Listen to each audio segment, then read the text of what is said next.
What's going on, guys? This is Lior and welcome back to my channel. Now, in this video, what I thought I would do is tackle probably one of the most age-old questions in the real estate investing and buy and hold space, which is, should I invest for cash flow or for appreciation? I see this question asked everywhere online, Bigger Pockets, all online forums, etc. I get this asked personally quite a bit. So I'm gonna give you guys my opinion on how I would evaluate what to invest for and how to use that to determine the optimal real estate investing strategy for yourself. So with that, let's get at it. What's going on, guys? My name's Lior and I'm a real estate investor out of Boston, and welcome back to my channel.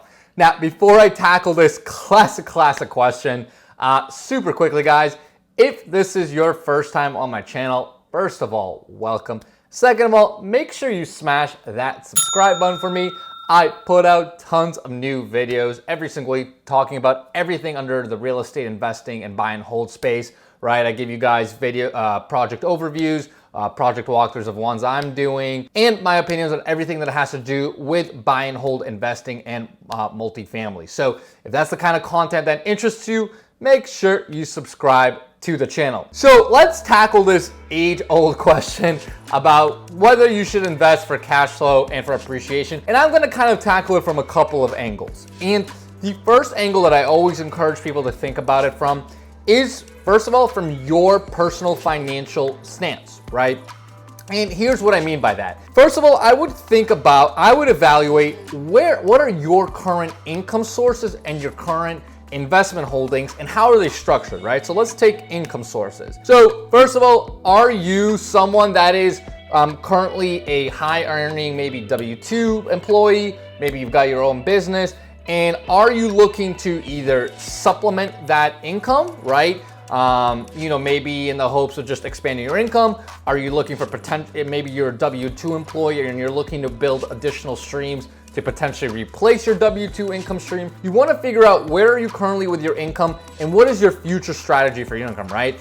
If maybe you've got another business that might be independent of real estate investing or buy and hold investing that is you like and you want to continue to build, maybe you don't necessarily need exclusively extra income, right? Maybe you want to focus a little bit more on your balance sheet side, right? So figure out exactly where you're at with your income, right? Again, whether you're employed, you run your own business, whatever it is, and then figure out, what do I want to magnify? Do I want to magnify my income? Is that something that's really important? Maybe, you know what? Maybe I want to keep working this W-2 job. Maybe I want to keep running this business, and I don't necessarily need extra income, but I want to focus on my balance sheet. So definitely evaluate that stance, right? Because and I'll give you an example, right? So I run another business, right? I'm in the real estate agent space where I'm an active agent, and I also run a group of agents. So for me, I get a good chunk of income from that business, and I'm gonna continue to grow out that business, right? I've got plans of opening a brokerage, hiring more agents, and continue to expand in that space. So for me,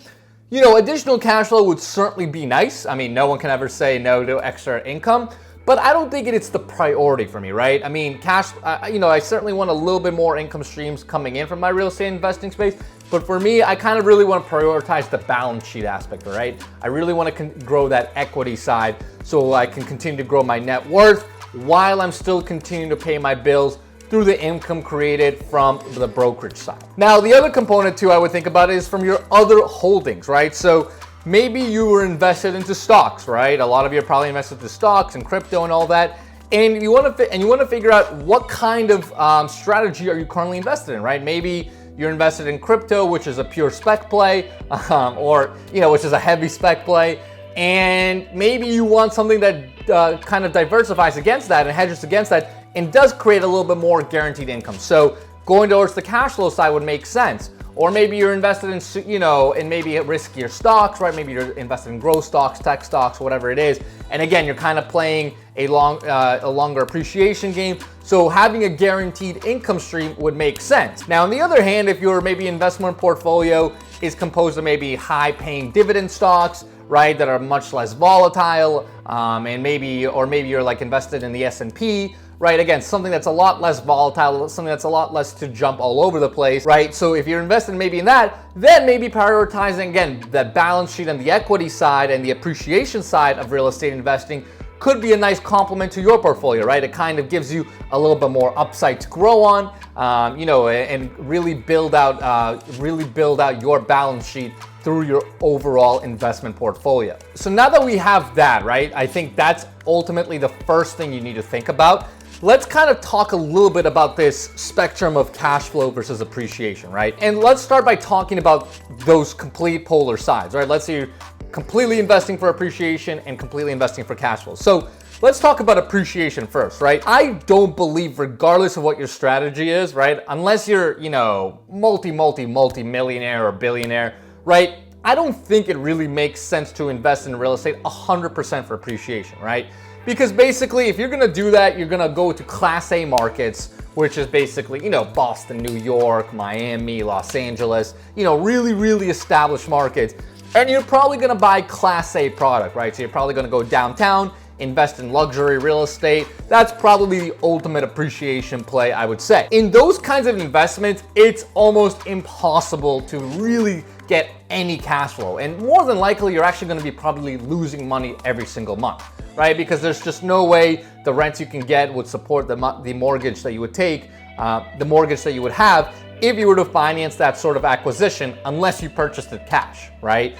So in those kinds of circumstances, if you're gonna finance, put 20-25% down and buy a luxury product, again, yes, is there certain stability? Is there certain good upside on that kind of product over the long term? Absolutely. Unless you're ultra wealthy already, in terms of actually creating more wealth, I don't think that's the right play. I never think it's a good idea to be losing money every single month in order to essentially speculate that, in 3, 5, 10 years, the property is going to be worth more, right? Is it possible? Absolutely. But, as someone that's trying to create wealth, that's not necessarily the strategy you want, taking losses every single month to get there. Whereas opposed to someone that's, already super wealthy, for them maybe taking losses is fine, right? As long as there are other advantages, like appreciation, tax advantages, etc. Now, let's talk on the other hand, which is the pure cash flow side, right?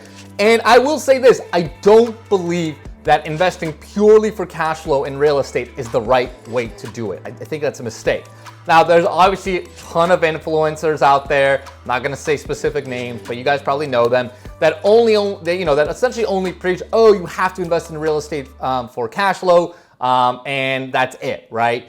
And there's certainly good explanation and rationale for that, right? Obviously, having a positive monthly income stream is amazing. It certainly provides you with some protection if there's any sort of correction in the marketplace. You can continue to sit on the asset without bleeding every single month. So all that's amazing. But if you really study both from a financial perspective and actually even study how some of the biggest investors that have created that have created tremendous wealth in the space, how they've done it, a lot of them have created wealth through the appreciation and the equity side. By investing in high quality assets, by making sure there's a way to create additional equity in the property, whether it's forced equity, right, where maybe they do repairs, improve the asset, or by investing in high quality markets that are much more likely to appreciate within the future, right? As opposed to going to invest in, let's say, the cheap markets, right, where I get so many questions about, should I go to the cheapest market where I can have the highest cash flow, right?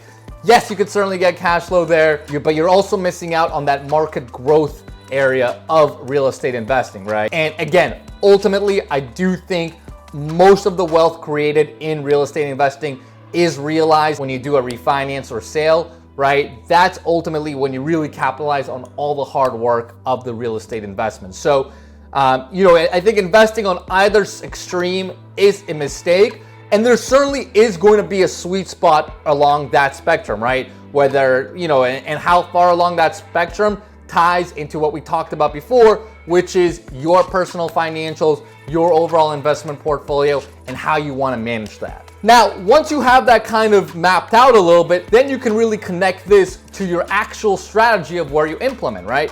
And let me say this too. There's a lot of different hybrid models, right? Is giving you an example for my own portfolio, right? So as I said earlier, I certainly prioritize appreciation and the equity side of real estate investing. But like I said, I am still need some cash flow, right? I want to make sure all my properties are positively cash flowing. Obviously I still want to take some income streams into my own, I still want to experience some additional income streams as well. So that's important to me as well. So what I've done is I invest in a market like Boston, which traditionally is known a little bit more for the appreciation side rather than cash flow side. But you can get super specific, which I've done, and actually targeted specific markets within Boston, right? All of these markets are within 10 to 20 minutes outside of the city, right, and downtown. But I was able to still invest in amazing areas that have a ton of growth and a ton of upside, but are still able to produce pretty good yield on a cash flow basis, right? So regardless of where you live, whether you live in Boston, New York, LA, or if you live in smaller markets like maybe the Midwest or the South, based on your strategy, you can still figure out the optimal way to tackle this, right? You can figure out a market that can produce you some appreciation. You can figure out a market that can still allow for some pretty decent yield, right? And you can kind of mix and match between that. So I know there's a lot of variables I just talked about, and this is certainly a little bit more of a complex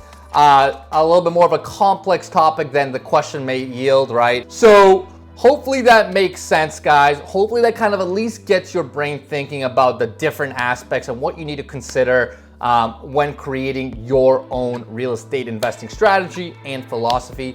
And of course, if you guys have any questions, make sure you just put them in the comments below and I will definitely help you out.